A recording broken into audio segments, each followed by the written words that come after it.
Hi everyone, I'm Michael Vickers. I'm an artist and help Oliver run Akin Collective, which is an arts organization that offers affordable studio space and a whole bunch of different sort of programming initiatives, including the Art Here series, which is here all weekend. This discussion is going to be focused on outdoor spaces and sort of working outdoors, activating spaces, doing interventions. And I'll let everyone introduce themselves. We have a great panel here, and it's meant to just sort of be a very informal discussion. I have some questions to kind of guide things along. But yeah, if you guys don't mind introducing yourselves. My name is James. I am one of 7 members of VSVSVS. My name is Miles. I was just going to say James too, but and I'm 2 of 7 members of VSVSVS. But no, I'm not 2 people. Yeah, Stephen McLeod, same deal. I'm Tania, and I run Sunday Drive Art Projects.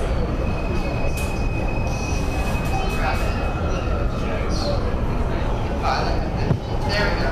Break the microphones. I'm Sean Martindale, and I'm an interdisciplinary artist and designer, mostly focused on public interventions. Thanks. I'm Denise Seabury, and I'm part of the duo Time and Desire, and we do public installations and interventions.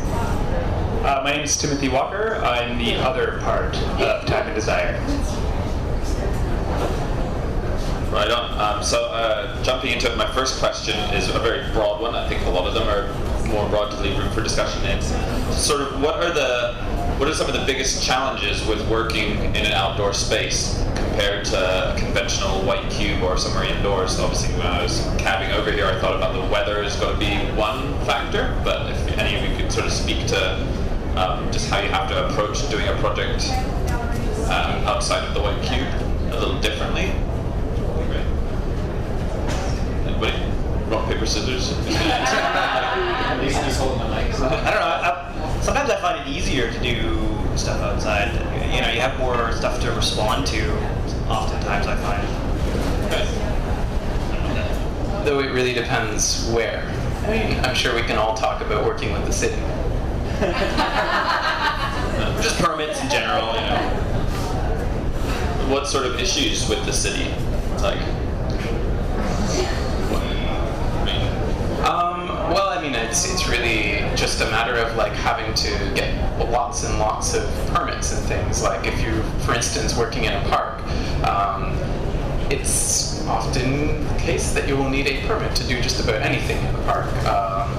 Like sometimes you can get away with not doing things, but it's really, it feels kind of almost contradictory sometimes because you're like, okay, I'm outside, so I feel a little bit more free to do things, but at the same time, because it's within, like if it's within the realm of the city, you often have to, do things like, whereas if you're maybe in a gallery, you have like the confines of the gallery, okay, I can't like set it on fire or like do really bad wiring or something like that. But like, if you're just in public, there's lots of things that you probably don't even know that you can't do. Someone else. Yeah, and to sort of add to that too, I think if you're working within a gallery, you're working with someone who understands what you're doing and is supportive of what you're doing.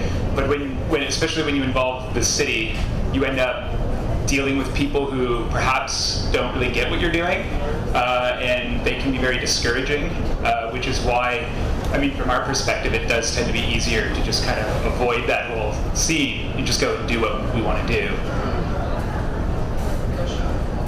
Just on that as well, there was a project I worked on where the permits ended up costing more than the rest of the budget for the entire project, including artist fees, supplies, everything else. So it can be pretty crazy. From what I understand, the city is putting together a new program to make work in parks a lot more accessible. We're helping with permits and insurance, but one of the other major concerns, I think, of working in public space is thinking about a different audience that's going to be experiencing the work. So it's not just a gallery-going audience, somebody coming in expecting to see art, but oftentimes people encountering the work accidentally or who who are very invested in the space that you're working in. They might live there or frequent the area. So that can be both a challenge, but also a really rewarding and important part of the work as well. Tim and Denise, do you guys have a very fresh example of the difficulties of working in the city? Maybe the wounds are a bit too fresh, but I feel like that's a perfect example. I'm still suffering from this problem.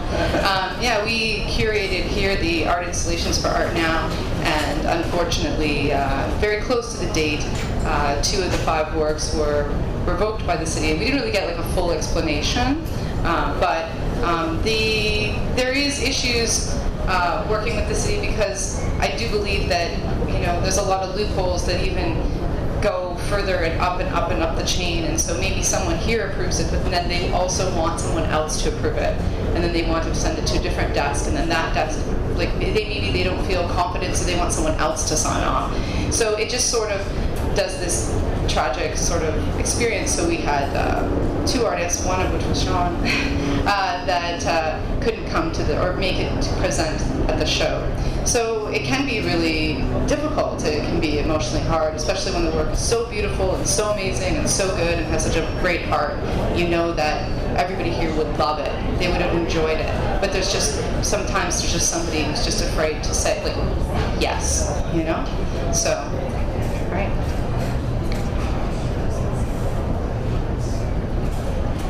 But at the same time, you have the option to really engage with people who wouldn't otherwise see these things. So as much as I don't like these issues that you have to deal with, I think it's a really interesting context to work within. Do most of you find that you end up just going and doing what you want to do and ask for forgiveness after the fact? That's a good strategy. Not always a good strategy. Not like Louis Blanche or like that. Like you can't really just kind of fuck with the system. But I mean, oftentimes like early on when you're doing stuff, it's kind of easier to kind of just like, oh, sorry, you didn't mean to do that, and then it's happened, right? So, but I think once you get like budgets involved and like artist fees and things like that, like it makes it more difficult to ask for forgiveness. Yeah. I would just say that I think that sometimes exactly what you were saying, Denise, about nobody wants to actually say, like, actually be on the hook for the approval. It goes the same way sometimes with the, like, if you are ending up asking for forgiveness, nobody wants to actually follow up with that either. Like, I feel that there's actually, you can use that to your benefit, that sort of system within governments, whether it's local or a bigger one like Toronto is. Somebody might get very upset with you, but that might be where it ends. If you can live with that, then you're okay. What do you guys think about burning bridges? Well, but I mean, if at least you have a bridge to burn, right? Like at least you get to do it once, right? Whereas if they shut you down out of the gate, it's like there's, you're not going to do anything ever, right? So, I think having been on both sides of asking permission and just going out and asking forgiveness afterwards, there's something nice about having permission and having all the things taken care of, so you're not going to run into different issues. I remember doing we did a sculpture park, an unsanctioned sculpture park as well, and I remember digging holes in the forest 3 in the morning and doing all these things that we're totally not supposed to be doing. It made it really, really stressful, and I remember after that it was like, okay, we're not doing any more illegal things, semi-illegal things. We ran into the cops too. We were filming a movie. Lost their keys in the woods. But so there is there's certain things that just need to happen and maybe you can't get permits for. But when you do have it, there's that extra edge of fear. It's easier to get things done.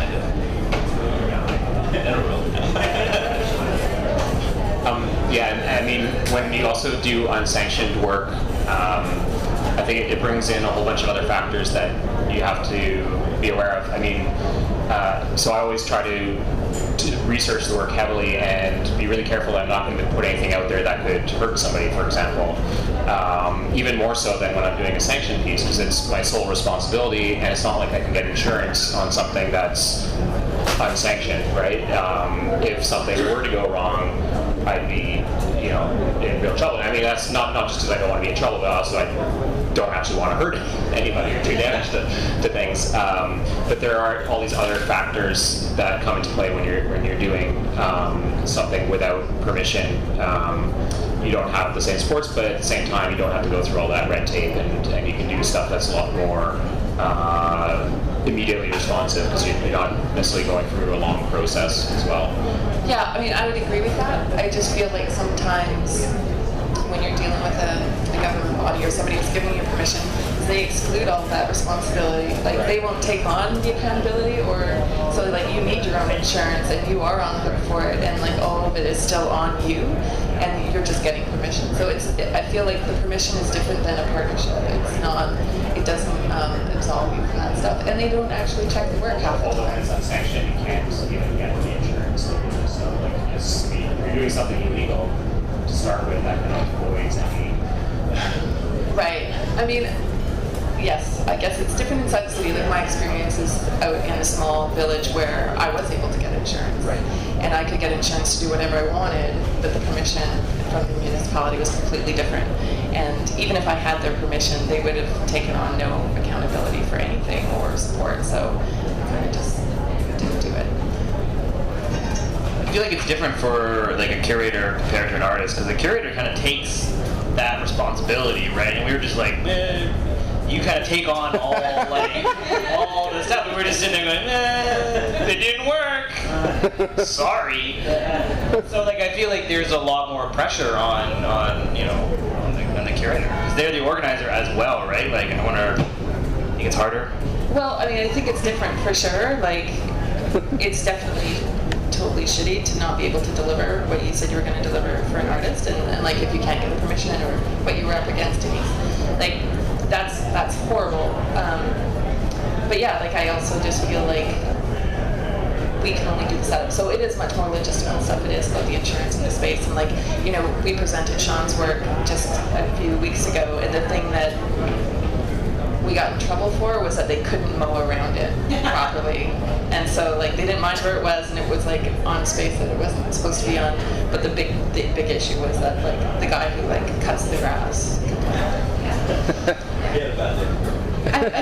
I think there's one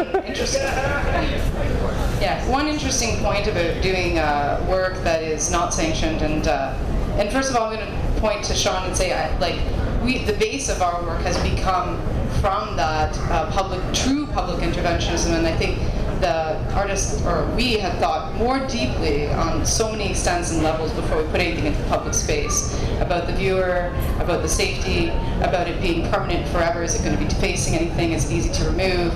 But I do think that also I think about issues of what the public space is and how I want to be part of that space as much as I want people who walk through that space to feel something different than an advertisement or something that they always see that's instructional. I feel like life is short, and we are here to reflect on some of the things that are deep-seated questions inside us. And so for me, adding art to the public space often is a reaction to the desire for there to be something more meaningful there for the accidental audience. So. Yeah, and just to add to that, obviously we don't do this to be rebels, so to speak. Like, it is just the path of least resistance. We would love to live in a world where there was more of an understanding of what we're going after and what we're trying to do. And in some cases there are. We've worked with the city of Mississauga. Again, there was a lot of red tape, but we had a champion on the inside there who really pushed through a lot of the things we needed, and she handled a lot of the anxieties on behalf of the city, and we didn't really have to deal with any of that. And that was a wonderful experience. And so I think, again, it comes down to what we're trying to do versus what people who work at the city are trying to do. They're very different ends, and they're often, they provide a tension there, right? We're trying to push things forward, and they're trying to sort of keep things safe, and that can sometimes, in their eyes, pose a problem. Well, I think too, trying to a different way of thinking about it too. It's as a city, we're kind of lucky that we can have the option to do either, I guess. But the fact that we're talking about doing unsanctioned things in front of City Hall, I think shows the kind of privilege that we have in the city, whereas I think some people, just to do art in general, has to be some sort of rebellious act, some sort of protest kind of thing. So yeah, I don't know. Yeah, actually, just to follow up on that, that's a good point. Because, like, I mean, from our perspective, it's not that when we do interventions, we get like a heavy hammer coming down from the city to sort of punish us. They're actually quite. I mean, often what happens is our work just disappears and nobody says anything. And in fact, in one case, we were even contacted by the city and they asked if we would like our materials back, which was very kind and endearing and something new. Yeah, they said we recognize this as a formal art form and we realize that it is such, but that if we wanted to continue, we will have to pay a permit to have it there, so. Yeah. I'm not free with those money questions. I think it depends on the site quite a bit. So hundreds or thousands or... Again, it depends on the site. One issue that I know has come up with an outdoor exhibit that I was involved with. I wasn't dealing with that end of it, but most of the permits, I guess, in the city are set up for single-day events or part of a day events. So when this organization that was putting on a several month-long exhibition, they ran up into this problem where the city wanted to charge them per day, and it just became untenable. And also, there was multiple zones within each park. Like they divide them up. So if you want to do something that goes across the whole park, for example, then you're going to be paying permits for each different area. And it really depends on which site, though, and which department of the city is handling those permits. I think a lot of times too, when you're doing public stuff, the city wants to make sure it's safe, and then you need a stamp of approval from an engineer, and that's usually around $1,000. So those are kind of prohibitive usually. And actually, we worked with an engineer for the first time to do a Way Home Festival not too long ago, and we ended up paying actually, I don't know if we paid him yet, but anyway, we paid a lot of money. And then they ended up doing, a kind of they did things very differently than we would have done it, and where we thought we were getting ahead by working with an engineer, we were actually set back because we had to go through all these different systems of the way they organize their project and drawings and things like that. Miles, you mentioned Nuit Blanche earlier. What's sort of everyone's take on Nuit Blanche? What are the good things, the bad? How do you think maybe the city could do a better job with it? I feel like a lot of people appreciate that it happens in our city, but wish that it could maybe be a bit more focused on the art and a bit less on the party, which sort of seems to be the case now. I'd just be curious to hear everyone sort of, if you've been involved, or Just one thing on that ties to the conversation we were just having. So Nuit Blanche and a lot of these outdoor exhibitions also then require security. So that's a huge cost associated with not just the permit, but then you need security staff on it. And it's another part of the budget that gets eaten up very quickly because it's required as part of their... You know firsthand about the need for security. Well, that people can was be all different. Yeah, because people can they can be weird and they can destroy things. So what's the story there? It's a good one. Yeah, so I was also in this Way Home festival that Versus mentioned, and I had a piece there that as soon as people saw it, they wanted to climb it right away, and then hump it. At Way Humped it, yes. Way Home is it was the first year of this festival, and it's a music festival primarily, so it's hordes of drunken, hormonal teenagers and college students, and they didn't expect to require security per piece or that they'd have to be fenced off, but the first night it became really evident to everybody that was going to be required, and just waves of people were coming in and climbing anything they could, really, and the piece ended up, we put a fence around it, and people still went behind the fence and climbed it and ended up breaking part of it. So that was something I'd never experienced before, because usually I make work that's okay, like it's intended to be destroyed at some point or to fall apart. But this one was one of the few times it wasn't, and it was the first time it actually needed the protection. So I remember that experience being really difficult for a lot of the artists that were involved. The public was very, very hands-on. Like it was like the Thursday night before the festival, it was even like supposed to be open, and there was just like throngs of like children high on ecstasy wanting to get in, like touch everything, and they just like ran right in, went right for Sean's piece, and just started picking stuff up and engaging with it in a really like hands-on way, which was I think surprising to a lot of people. But I mean, as much as that sucks for a lot of the artists, I was really excited that people had that engagement with art and they were willing to like not be timid, and so I think that's a really kind of exciting thing. And I think things like Nuit Blanche are starting to instill this kind of mentality on the populations of different cities, which I think is a really good thing, potentially, that people want to engage with things and aren't afraid to, poke it or ask questions or. Yeah, it was kind of too. They weren't trying to hurt.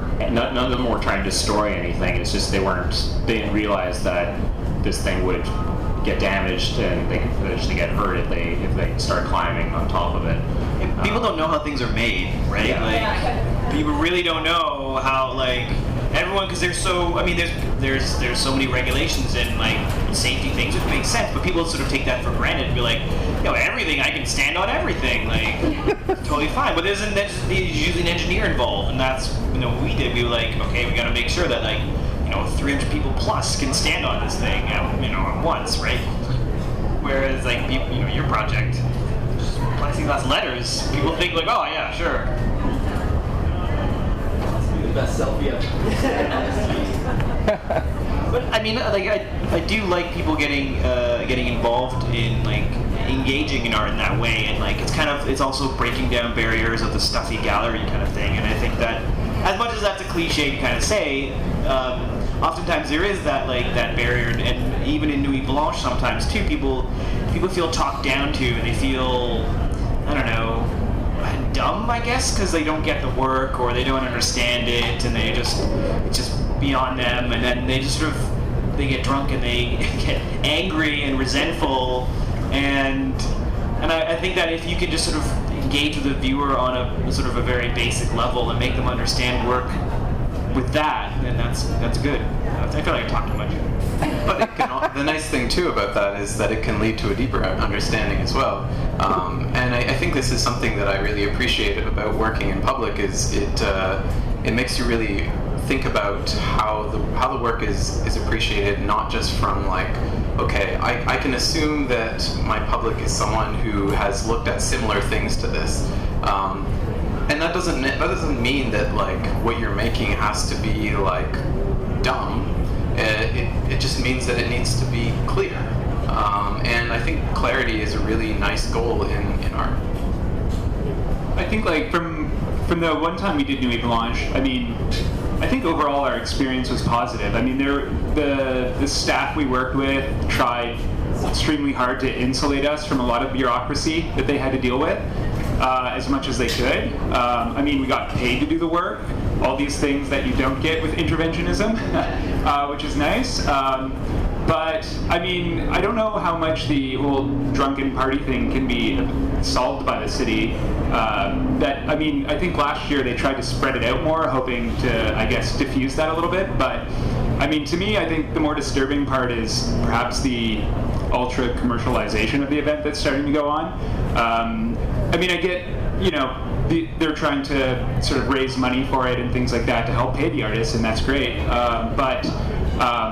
I don't know, I was a little turned off when we went to an opening party and they spent 90% of the opening speeches talking about how economically wonderful this is for the city.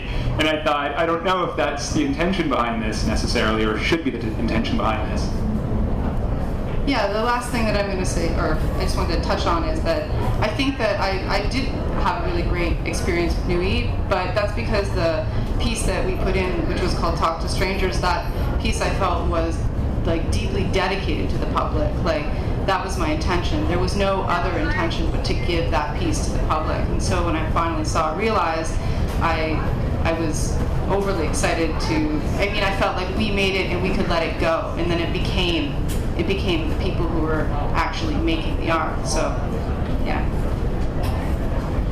I really like Nuit Blanche because it does bring people out. I like that people can have fun in the streets, drink in public a little bit, and I think that's culturally a really good thing for a city, and I think it's such a problem because it's so repressed in Canada, and hopefully we'll be moving forward to that becoming more of the norm. I mean, it's I don't know, people go a little bit crazier because they're so used to not being able to do that at all. But if it became like a normal thing, no one would really bat an eye. And it's crazy to me that that's the case. But it's exciting that things like this are starting to happen in the city, and Nuit Blanche has really taken off. I mean, there's tons of cities all through Canada that do it. We're going to the meeting on Sunday for the first one they're doing in Edmonton. And hopefully What are you guys doing in Edmonton? I saw a picture of like a steamroller. I don't know if everyone's familiar with our work, but we've done a lot of projects to talk about destruction as a kind of generative act. So we're going there Sunday. We'll be collecting materials for the week, and then we have a steamroller, and we'll be repetitively destroying and rebuilding kind of accumulations of found objects. It's gonna be really fun though. We get to drive a steamroller and crush things. I mean, we don't even. There's one place where we didn't need a permit or a license. You can just drive a steamroller. It's unbelievable. But that, I mean, first year things are always way easier, I think. Maybe? I don't know. Maybe. I think so. There's going to be lots of permit people, I think, freaking out once they see what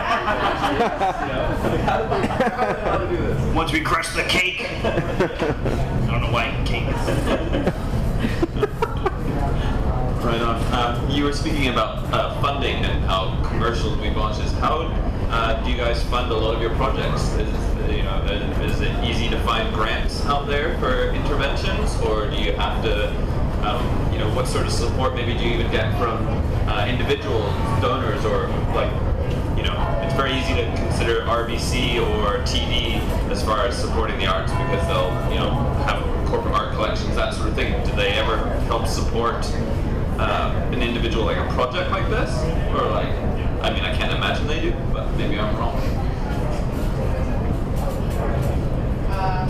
Okay, I'll just quickly say for us, in the beginning it was all self-funded. I started out by, making interventions into the world because that's where, for me, the work spoke. It was like it had to be there, so it was like a deep-seated desire. But over time, after building a body of work, I have gotten grants, and I've written right into the grant that I'm looking to improve the common good of the environment, and that a lot of the things that I'll be doing will be continuing to grow my practice, which is an interventive practice, right? But beyond granting, I don't know if we've really discovered anything like a patron, unless there's a patron out there. We're ready. But yeah. Well, I mean, I don't have a lot of experience with, say, the banks in their purchasing of art, but I guess I question, why do they buy art? I mean, is it an investment? Because this isn't really something that could be treated as an investment, right? I mean, even if our career takes off, I mean, whatever we put in the world gets destroyed by the world, and so goodbye investment. So, I mean, they oh yeah, well I know, well that's, talking about art as investment tends to be, might be problematic in and of itself, but I mean, we've never really approached any organization to look for funding, but I mean, we've never been approached either, so. I mean, I think really, I don't know if I can speak for everyone, but I know that a lot of our initial stuff, all of our initial stuff was self-funded and free, basically. And I wouldn't say that any of this stuff has any sort of market impetus. It's just you want to do it. And in some ways it's even kind of anti that. I mean, certainly we are interested in existing and having food. But typically we don't really think that this kind of work is going to give us that food, so we don't really worry about that. That depends, because there's also, public sculpture, right, can also be an intervention as well. And if she's just sanctioned and there's, people, you get a lot of money for that sort of thing, so. Yeah. It's not all about no money. Well, I'd echo a lot of what everybody's been saying about the self-funding. And I mean, I've been fortunate enough to receive grants But one thing, I mean, regardless, I think, of what area of the visual arts you're in for grants money, you can't rely entirely on grants. It's just our system isn't set up for that. I mean, it's good that we have grants at all, but we really need much more support for the arts, because most of the grants don't, give you that food element either, right? Like, it'll be to produce the work, but then what are you going to do to live? I mean, a lot of my work right now has been, if I do have a project that's funded, I'll often still self-finance some of my other projects through other work I'm doing, through other arts projects that I do manage to get funding for in one way or another. It's a real patchwork situation on my end. Sorry. No, sorry, I was just going to say, I bring Tupperware containers to openings and I just pack all the cheese and little crackers. That's how I live. I do think it's a struggle for artists. I know we're getting maybe a little off topic here, but I sometimes get deeply angry alone at night because I feel that there's so many people that I've met that are artists that have such beautiful intention. They have such deep, strong emotion. They really do want the world to be better. They want your experience in the world to be more interesting and you to reflect more. Even if it's on commercialism or government or just self-reflection, they want that, and that's culture, and I think that it's bred into culture. I think often commercial people will see art, and then 5 years later you see it in a commercial, this identical sort of stop motion thing happening, and I think they have received so much money for what a hotbed of creative, imaginative, warm, loving people have done, and so I wonder, when will the public say, no, culture is important and there are a huge group of people who are making this culture for us and embedding it, and we need to somehow feed that back to them, so. Yeah.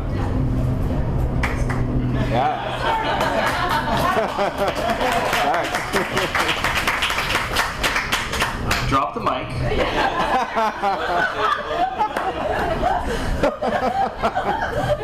We actually only have about 5 minutes, or 5 or 10 minutes left, so I think we can open it up to questions if anyone has any questions about public art, not public art, interventions, sort of activations.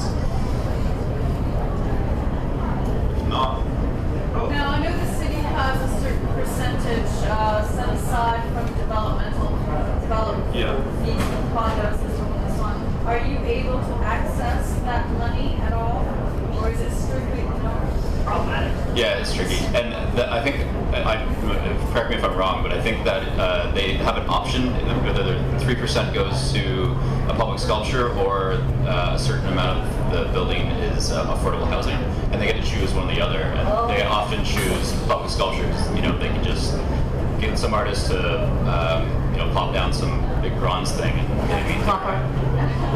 I think the other part of that too is that even if they do decide to go with the sculpture or the permanent art piece, it's usually a really high budget, which is great if you're in that realm, but I mean, yeah, that's a very specific kind of project where the budget might be really great, but it also isn't going to, it's prohibitive to a lot of working artists. And it took us 11 years just to get that tiny percentage. Right. So if you start lobbying now, I think that is the biggest problem with Section 37 is that it's for fixed assets. It's for things on the ground, and because that's the way that the legislation is set up, it means that you just get a lot of these really, really big public sculpture things because they're like, okay, well we've done this consultation process and all these things, and the whole thing gets tied into a really large thing. We have been in contact with Waterfront Toronto, and there are people who want to change this to potentially do more interesting and maybe semi-permanent public interventions and sculptures and stuff like that, so that maybe potentially more than one artist could benefit from that amount of money. You could still do interesting work over a period of time. So, I don't know. Talk to your comments, people. To sort of go on what you're saying there too, I think both Denise and I have looked into public art as a potential avenue of sort of not self-funding projects, and as Tania was saying earlier, the budgets is just so big, they don't want to just hand it over to someone who hasn't done it before. So it becomes a chicken and egg thing, right? You haven't done this, we don't trust you, so how do you get experience doing that? We actually even met with the Public Art Coordinator of Toronto to discuss this, and she gives advice, like look for small budget opportunities and just start to work your way up. But I mean, the majority of the projects are well over $100,000, maybe $200,000, and they're just not willing to give those out to people who are doing it the first time. There was that recent example where the Toronto Film Archives or the Toronto Media Center that lost their space in. Yeah. So that was like supposed to be, you know, with Section 38, 37, and then gone, right? Like they were supposed to have a permanent space, and now they don't. Thanks, Artscape. And I think too, you also get a lot of artists who aren't good at handling these type of projects, and so you know, like how many Douglas Copeland sculptures do we have in the city? Because he has a team that he can work with, and he's done it before, like. A lot of the projects go to architects these days too, because the calls are set up almost for artists to fail, because they do privilege people that can spend a lot of time and resources in preparing the proposals, and favor an architecture firm can have a team of people working on it while they're earning money on something else, but also they have that track record of doing permanent work because they building houses or whatever other kinds of buildings. And just on the other notes about arts funding is one thing that many people don't realize is that Toronto has one of the lowest per capita fundings out of any Canadian city, and actually compared to a lot of other cities around the world, our per capita spending on the arts is incredibly low. They're trying to bring it up, but like cities like Montreal actually spend a lot more per capita on the arts. For what it's worth as well, we've been recording each of these panel talks, and we did one yesterday specifically on public art, and these will be available definitely through the Akin Collective's website, likely through Toronto Outdoor Art Exhibition as well, but I definitely recommend checking that out because we had people from all the different stakeholders. So we had people from the City of Toronto, we had Ben Mills from Public Art Management, who is basically responsible for all those Copelands everywhere, and Metrolinx as well, talking about these sort of things and actually discussing how as an emerging artist you can kind of get your foot in the door. A lot of it seems to be just like applying as much as you can for calls for submissions and starting smaller and kind of building, and it seemed as well like this networking, like shaking the right hands and becoming friends with. I have to say to that though, I mean, it's still, I do actually agree that there is a way for you to grow into that career. Like you do have to start somewhere, as everybody does in every career. But it's still a very specific kind of artwork. So if you don't make that kind of artwork, if that's not for you, then you kind of are excluded. Like it's very interesting to hear that there's an idea of maybe doing less permanent projects, and I mean certainly there's a way to parse out the money over like X number of years to maybe do like 3 or 4 different things per year. But anyway, I was just it's still only if you're interested in doing sculpture or doing like very site-specific work. Working with bronze, like you gotta work with bronze. Something's gotta fall over. You seriously have to. You're just limited to that kind of material, right? If you do anything else, like because it will rust, you gotta think about salt. You gotta think about other things, and like crazy. The idea of permanence is like has to be built into the idea for sure. I saw your show, the VS show at First Union. Did you have to consult an engineer for that? I mean, it reminded me of your studio, so I thought. Yes, we did. There was all sorts of safety permits that were probably filed. No, it's kind of like you don't have to talk, but wondering what comparing that to what you'd be doing in public. Because I mean, you could have fallen off of that. But that was part of what made it interesting too, right? There was some risk there. Yeah. Obviously, if you're in a public, event, they wouldn't allow that. But how much farther do you think you would have to go in public? Oh, like crazy amount. I'm still amazed. That's a public institution, so I'm still amazed that we were able to get away with some of that. And that was part of like the ideas behind it was these, kind of weird stairs that you kind of have to navigate and stuff like that. But I was so impressed with First Union being able to support that type of work and not be so worried about the permits, and obviously making sure that people still didn't get hurt. But I mean. But you didn't have to really consult with anyone? No, we didn't. We didn't at all. We didn't have an engineer. We didn't. I mean, we've gotten really good at building things. Like we trusted it, but to other people, I'm sure on the surface, there was areas where it's it's dangerous. But I feel like the world's a pretty dangerous place. You can always walk into the road. So, I mean, you can make it up some stairs with a handrail. You can fall off your bike. Dangerous around. Jeff Snipes. Okay, I think if there are no other questions, thank you so much, everyone, for coming, and thank you to everyone up here for giving your time.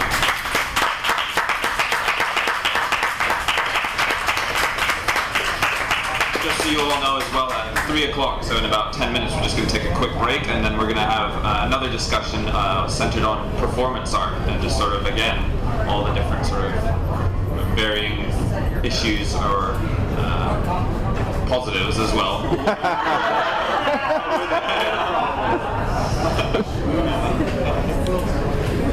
Thanks, Michael. Thanks.